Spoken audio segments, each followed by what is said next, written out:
नमस्कार, मी अभिजित करंडे. मुंबई तकच्या सेंटर पॉईंटमध्ये आपल्या सर्वांचं स्वागत आहे. आजची गोष्ट सुरू होते ती नवी मुंबईमधून, नवी मुंबईच्या वाशी परिसरातून. 28 मेचा दिवस होता. रात्री 10-11च्या सुमारास खरं तर डान्स बारमध्ये गर्दी वाढू लागलेली होती आजूबाजूच्या, आणि 12 वाजेनंतर नवी मुंबई परिसरातल्याच द रेस, जो वाशी परिसरामध्ये डान्स बार आहे, तुर्भे वाशी या दोन्हीच्या मध्ये, तर तिथे एक रेड पडली. द रेस या बारवरती रेड पडल्यानंतर नवी मुंबई पोलीस दलामध्ये खळबळ उडाली. त्याचं कारण असं आहे की जनरली पोलिसांच्या धाडी किंवा पोलिसांच्या रेड या बारवरती पडणं नवीन नाही आहे. पण या रेडमध्ये जे लोक सामील होते ते होते गृहराज्यमंत्र्यांच्या निकटचे लोक. अर्थात विरोधी पक्षाच्या नेत्यांनी एखाद्या वेळेला सरकारला आरसा दाखवण्यासाठी किंवा सरकारला एक्सपोज करण्यासाठी रेड टाकल्याच्या किंवा अशा पद्धतीच्या क्लिप्स गोळा केल्याच्या बातम्या अनेकदा ऐकलेल्या आहेत. पण सरकारच आणि सरकारमधल्या मंत्र्यांच्या निकटचे लोक या धाडीमध्ये सामील झाल्यामुळं खऱ्या अर्थानं त्याच्या उद्देशाबद्दल आणि हेतूबद्दल चर्चा होऊ लागली. दुसऱ्या दिवशी या बारवरती कारवाई करण्यासाठी सुद्धा दबाव वाढत होता. फोनाफोनी सुरू होती. नवी मुंबई पोलीस दलामध्ये जोरदार चर्चा चालू झालेली होती. नेमकं गृहराज्यमंत्र्यांच्या निकटच्या लोकांचा उद्देश काय, त्यांचा हेतू काय, त्यांनी अशा पद्धतीनं रेड का करवली, किंवा जर रेड करायची होती, त्यांना हे अवैध काही धंदे तिथं चालू आहेत असं वाटत होतं, तर त्यांनी पोलिसांना कळवून थेटपणे ह्या गोष्टींवरती कारवाई करण्यास का नाही सांगितलं. त्याऐवजी ही लोक जे मंत्र्यांच्या जवळचे ते रेडमध्ये सामील का झाले, अशा पद्धतीचं चर्चाचर्विण चालू झालं. आणि त्यामुळं एक प्रकारची अस्वस्थता नवी मुंबईच्या पोलीस दलामध्ये होती. अर्थात हॉटेल इंडस्ट्रीसुद्धा खळबळून जागी झाली. त्याचं कारण असं होतं की अशा पद्धतीनं जर हाय प्रोफाईल लोक येऊन जर रेड मारू लागले तर आपल्या व्यवसायाला सुद्धा धोका निर्माण होतो की काय, असं वाटू लागलं. जे काही अवैध होतं ते बंदच पडायला पाहिजे होतं. पण ते बंद पडताना ज्या पद्धतीनं किंवा जी पद्धत वापरण्यात आली किंवा जे लोक त्या रेडमध्ये सामील झाले त्याबद्दल मात्र शंका होती. अर्थात त्याचा रिपोर्ट जो आहे तो नवी मुंबईतल्या वरिष्ठ अधिकाऱ्यांनी गृह खात्याला कळवला. अर्थात गृह खातं हे देवेंद्र फडणवीस यांच्या हातात आहे आणि त्यामुळं तिथं काय झालं आहे याची इत्थंभूत माहिती देवेंद्र फडणवीसांच्या कानापर्यंत पोहोचलेली होती. अर्थात त्यामागचे हेतू जे आहेत ते सुद्धा तपासण्याचं किंवा त्याचं ॲसेसमेंट करण्याचं काम जोरात चालू होतं. आणि मग लक्षात आलं की नेमकं ही रेड करण्यामागे काय कारणं आहेत, काय हेतू आहे, काय उद्देश आहे, नेमकं कोणाला काय हवं आहे, हे बिटवीन दी लाईन्स जे आहेत ते लक्षात येऊ लागलेलं होतं. कट टू 24 तासानंतर 30 मे रोजी एक बातमी आली. बातमी म्हणजे एक माहिती मिळाली. मुंबई क्राईम ब्रांचकडून एक माहिती मिळाली की आपल्याला कांदिवलीमध्ये एका बारवरती रेड करायची आहे. आणि ही रेड करताना पूर्णतः काळजी घेण्यात आलेली होती. म्हणजे क्राईम ब्रांचच्या लोकांकडून माहिती आल्यानंतर कुठले अधिकारी, कुठले कर्मचारी आत जातील, तिथं आत असलेले ग्राहक म्हणून गेलेले कर्मचारी कोण व्हिडिओ चित्रण करेल, कोण तिथं पैसे देण्याचं काम करेल, त्या नोटांचे नंबरसुद्धा आधीच लिहून घेतलेले होते. तिथून कोण इशारा करेल बाहेरच्या टीमला, म्हणजे ती दुसरी टीम येऊन रेड करेल, अशा पद्धतीचा सापळा रचण्यात आलेला होता. आणि 11:15 नंतर खरं तर तिथं रेड करण्यात आली. बारचं नाव होतं सावली. समतानगर पोलीस स्टेशनपासून अवघ्या 50 मीटर अंतरावर असलेला हा डान्स बार होता. त्यामुळं पोलिसांना या बारबद्दल ठाऊक नव्हतं किंवा नव्यानंच काहीतरी रेड परत होती असंही काही नव्हतं. पण इन्फॉर्मेशन नवीन होती, थेट वरून आलेली होती. क्राईम ब्रांचकडून या पद्धतीचे संकेत देण्यात आले होते. त्यामुळे आश्चर्य व्यक्त होत होतं की नेमकं या बारवरती अशा पद्धतीनं रेड टाकण्याचं किंवा अशा पद्धतीनं सापळा रचण्याचं कारण काय, हे लक्षात येत नव्हतं. पण जनरली ही एक हाय प्रोफाईल केस आहे हे पोलिसांच्या ध्यानात आलेलं होतं. रेड पडली. रेड पडल्यानंतर लक्षात आलं की तिथे सगळे नियम कायदे पायदळी तुडवून काम चालू आहे.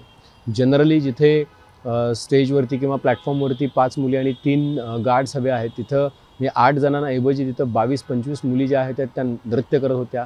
त्यासोबतच त्या ग्राहकांच्या लगट येऊन अश्लील हावभाव करताना दिसून येत होत्या. ग्राहक पैसे उधळत होते. संगीताचा आवाज बाहेरपर्यंत येत होता. निर्धारित वेळ उलटून जाण्याच्या पर्यंत आली होती तरीसुद्धा हा कार्यक्रम चालूच होता. आणि मग हे सगळं असं झाल्यानंतर सावली डान्स बारवरती रेड पडल्यानंतर FIR सुद्धा दाखल झाला. FIR दाखल झाला तो 32 लोकांविरोधात. त्यामध्ये 22 बारबाला होत्या आणि त्यानंतर मॅनेजर आणि बाकी कर्मचारीसुद्धा त्याच्यामध्ये होते. 32 जण होते. दुसऱ्या दिवशी त्यांना जामीनसुद्धा मंजूर झाला. हे सगळे लोक सुटूनसुद्धा गेले. अर्थात याची वाच्यता पण फार काही कुठं झाली नाही. पेपरमध्ये बातमी आल्या नाहीत, कारण डान्स बारवरती रेड होण्याच्या काही बातम्या नव्या नाही आहेत. त्यामुळं फार काही वाच्यता झाली नाही. पण यातली बातमी काय? बातमी ही आहे की हा डान्स बार जो होता किंवा हा बार जो होता तो कोणाच्या मालकीचा होता. तर या डान्स बारची मालकी जी होती ती होती कदम कुटुंबियांकडे. तुम्ही म्हणाल कदम कुटुंबीय कोण? तर रामदास कदम जे शिवसेनेचे वरिष्ठ नेते आहेत त्यांच्या कुटुंबियांकडे. गृहराज्यमंत्री योगेश कदम यांच्या मातोश्रीच्या नावे या बारचं लायसन होतं. आता असं असल्यानंतर खरं तर त्यांचं नाव एफ आय आरमध्ये होतं का? तर त्यांचं नाव एफ आय आरमध्ये नव्हतं. ही बातमी जी आहे ती काही फार कुठे त्याची चर्चा झाली नाही आणि मग ती गोष्ट पुढं निघून गेल्यानंतर तब्बल 2 महिने निघून गेले आणि 2 महिन्यानंतर थेटपणे विधान परिषदेमध्ये अनिल परब यांनी हा मुद्दा जो होता तो उचलून धरला. अनिल परब यांनी टीकेचे बाण सोडले विधान परिषदेमध्ये. गृहराज्यमंत्र्यांच्याच घरातील व्यक्ती जर डान्स बार चालवत असेल तर सरकारकडे कशा पद्धतीनं लोक पाहतील असा प्रश्न त्यांनी उपस्थित केला. सरकारच्या नियतवरती, सरकारच्या नैतिकतेवरती त्यांनी प्रश्न उपस्थित केला आणि कदम यांना म्हणजे रामदास कदम यांचे पुत्र योगेश कदम यांना मंत्रिमंडळातून त्यांची गच्छंती झाली पाहिजे अशी मागणी केली. आता मुद्दा हा आहे की डॉट्स कनेक्ट करा. 28 मेला एक रेड पडली. ती पडली वाशीमध्ये, नवी मुंबईमध्ये. त्यानंतर नवी मुंबईच नव्हे तर मुंबईच्या सुद्धा कानाकोपऱ्यातल्या डान्सबारच्या चालवणाऱ्या लोकांमध्ये खळबळ उडालेली होती की अशा पद्धतीनं मंत्र्यांच्या निकटचे लोक रेड करतायत. त्याचा रिपोर्ट जो आहे तो मुख्यमंत्र्यांकडे गेलेला होता आणि त्यानंतर 48 तासांच्या आत दुसरी रेड पडली आणि त्या रेडमध्ये थेट गृहराज्यमंत्र्यांच्याच कुटुंबियांच्या मालकीचा किंवा त्यांच्याकडे परवाना असलेल्या डान्सबारवरती कारवाई करण्यात आली, पण त्याची वाच्यता झाली. आता मुद्दा असा आहे की 2 महिन्यांपूर्वी घडलेली ही घटना अचानक कशी काय उजेडात आली? ती उजेडात आणण्यामागे कोणाचा काही हेतू आहे का? ही माहिती अनिल परब यांच्यापर्यंत कशी पोहोचली? या माहितीचा सोर्स जो आहे तो नेमका काय आहे? आता निश्चितपणे अनिल परब हे कसलेले विधान परिषदेतले नेते आहेत, त्यांच्याकडे माहिती अनेक मार्गाने येत असते, पण काही माहिती ही स्वतःहून चालून येत असते. अशा पद्धतीनं ती माहिती त्यांच्याकडे आलेली आहे का? आता हे सगळं विचारण्याचं कारण आहे कारण या 2 रेड्समधलं किंवा 2 धाडींमधलं टायमिंग आणि त्यामागे लपलेलं राजकारण.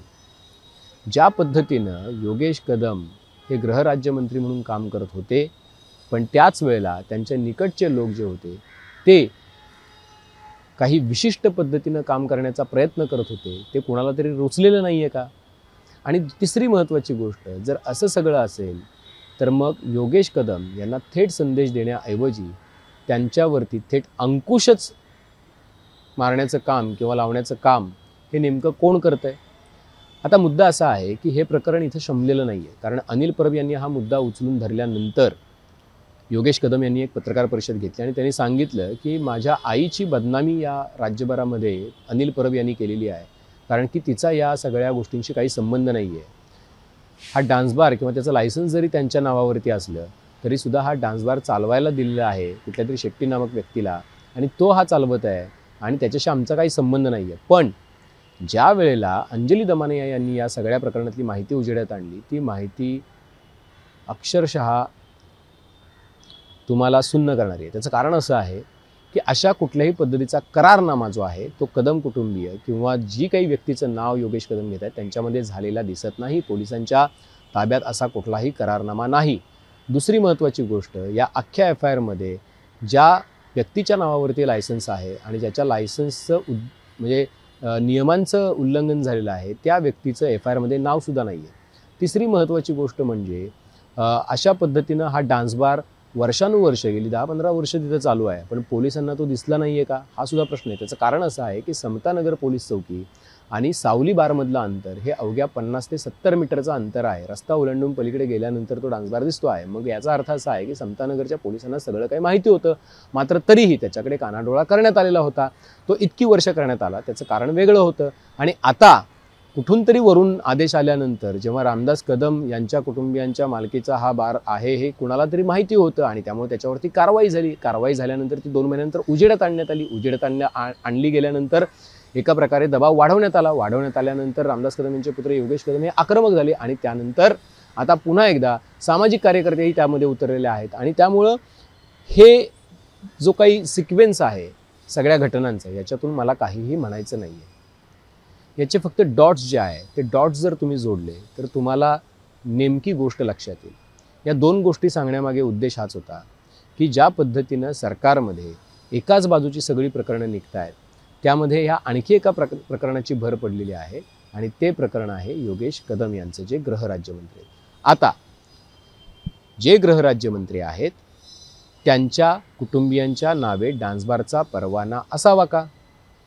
अनैतिक किंवा नियमबाह्य पद्धतीनं अशा पद्धतीनं डान्सबार जर गृहराज्यमंत्र्यांचेच कुटुंबीय किंवा त्यांच्या नावावर असलेल्या परवान्यांवर चालत असेल तर त्यांना या पदावर राहण्याचा अधिकार आहे का? हा प्रश्न कोणी विचारला तर तो वावगा ठरू नये. दुसरा मुद्दा, ज्या पद्धतीनं योगेश कदम यांच्या निकटचे लोक नवी मुंबई आणि मुंबईतल्या काही परिसरातल्या रेड्समध्ये सामील झालेले होते, त्यामुळं एक मोठा वर्ग दुखावला होता का? तिसरा मुद्दा, ज्या पद्धतीनं योगेश कदम हे पोलिसांवरती किंवा पोलीस दलाच्या कार्यक्षमतांवरतीच प्रश्नचिन्ह निर्माण करणारं कृत्य त्यांच्या आजूबाजूचे लोक करत होते, त्यामुळं पोलीस दलातील काही लोक दुखावले गेले का? आणि चौथा प्रश्न, पोलीस दलाच्या एकूण फंक्शनिंगवरती ज्यांचा अंकुश आहे ते मुख्यमंत्री गृहमंत्री देवेंद्र फडणवीस यांचे डेप्युटी असलेले योगेश कदम यांच्या निकटवर्तीयांनी ज्या पद्धतीनं जे हेतू ठेवून, हे हेतू होते का मला माहीत नाही, पण ज्या काही हेतूंनी ज्या काही उद्देशांनी अशा पद्धतीच्या रेड्समध्ये सहभाग घेतला, त्यामुळं राज्याचे कारभारी दुखावले का? हे 4 प्रश्न आहेत आणि या 4 प्रश्नांमध्येच या 2 रेड्स ज्या 48 तासांच्या आत घडलेल्या आहेत त्याचं उत्तर आहे.